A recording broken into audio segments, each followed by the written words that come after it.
Hi friends, ఎలా ఉన్నారు? చెప్పే కదా ఆట పార్కులో గంగారమ్మ జాతర జరుగుతుంది 5 డేస్ అని చెప్పి.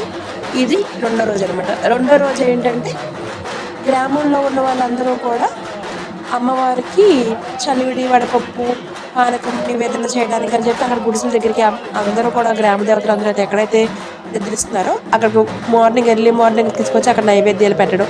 ఆ తర్వాత యాజ్ యూజువల్గా ఎస్టర్డే ఎలా అయితే గ్రామంలో ఉన్న అన్ని వీధుల్ని ఎలా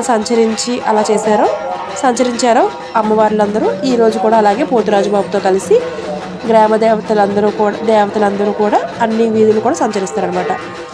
సంచరిస్తున్నప్పుడు ఎవరైనా సరే పసుపు కుంకాలు ఇద్దామనుకున్న వారు, అమ్మవార్లకి పోతురాజు బాబుకి బట్టలు పెట్టాలనుకున్న వాళ్ళు పసుపు కుంకుమ అంటే వాళ్ళకు కూడా దేవతలు ఎవరెవరి మీదకైతే వచ్చారో వాళ్ళందరూ కూడా బట్టలు పెట్టాలనుకునేవారు అన్నీ కూడా ఈరోజు కుదిరితే మ్యాక్సిమం పెట్టేయచ్చు. కుదరకపోతే శనివారం వరకు అవకాశం ఉంటుంది, ఎప్పుడైనా పెట్టవచ్చు అనమాట. ఒకవేళ ఇంటికి వచ్చినప్పుడు పెట్టడానికి కుదరట్లేదు అంటే అంత క్రౌడ్ ఉంటుంది కదా అని చెప్పి అనుకున్న వాళ్ళు ఏం చేస్తారంటే ఇక్కడ శివాలయం దగ్గర ఉంటున్నారు కదా, అక్కడికి తీసుకొచ్చి అక్కడైనా సరే పెట్టవచ్చు అనమాట.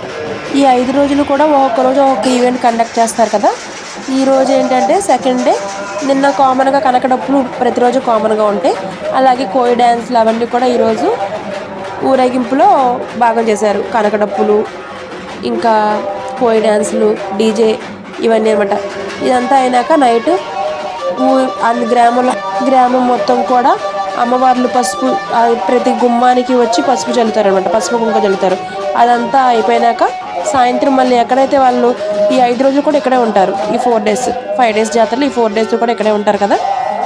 ఈ రోజు నైట్ గుడి దగ్గర అమ్మవారిది పంబల వారు ఏం చేస్తారంటే గంగానమ్మ తల్లిది ముగ్గు వేసి అక్కడ గంగానమ్మ తల్లి యొక్క ఆవిర్భావం గురించి, అసలు ఆవిడ మన గ్రామ దేవతగా ఎందుకు కొలుస్తున్నాము, అసలు ఆవిడ గంగానమ్మ తల్లి ఎక్కడి నుంచి వచ్చింది ఏంటి, ఆవిడ యొక్క విశిష్టత ఏంటి, ఈ జాతర యొక్క విశిష్టత ఏంటి అని చెప్పి పంబల వారు నైట్ కథ రూపంలో మనకి తెలియజేస్తారు. అవన్నీ కూడా నేను నెక్స్ట్ వీడియోలో మీకు షేర్ చేస్తాను. అదంతా నైట్ జరుగుతుంది కదా. నైట్ జరిగినాక అవన్నీ కూడా నెక్స్ట్ టుమారో మీకు అవన్నీ కూడా నేను మీకు అప్డేట్ ఇస్తాను అన్నమాట. అదేవిధంగా ప్రతిదీ కూడా గంగానమ్మ తల్లి పుట్టింటివారు మండవారుగా భావిస్తారు. ప్రతిదీ కూడా ఫస్ట్ సారి అమ్మవారికి ఆ ఇంటి నుంచి వచ్చినాక మిగతా వాళ్ళందరూ కూడా తీసుకొచ్చి ఇస్తారనమాట. ఈరోజు ఇవ్వడానికి అమ్మవార్లకి పసుపు కుంకుమ ఇవ్వడానికి కుదరని వాళ్ళు ఎవరైనా సరే ఈ 4 రోజుల్లో ఎప్పుడైనా సరే తీసుకొచ్చి ఇవ్వచ్చు అనమాట. లైక్ చేసావా?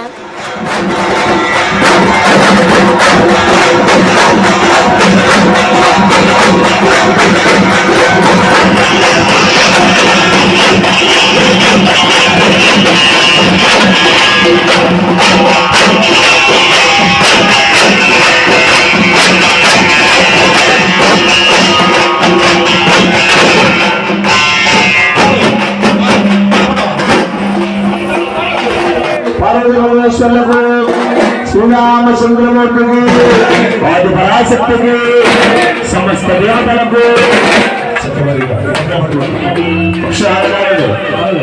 హలో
మాటలు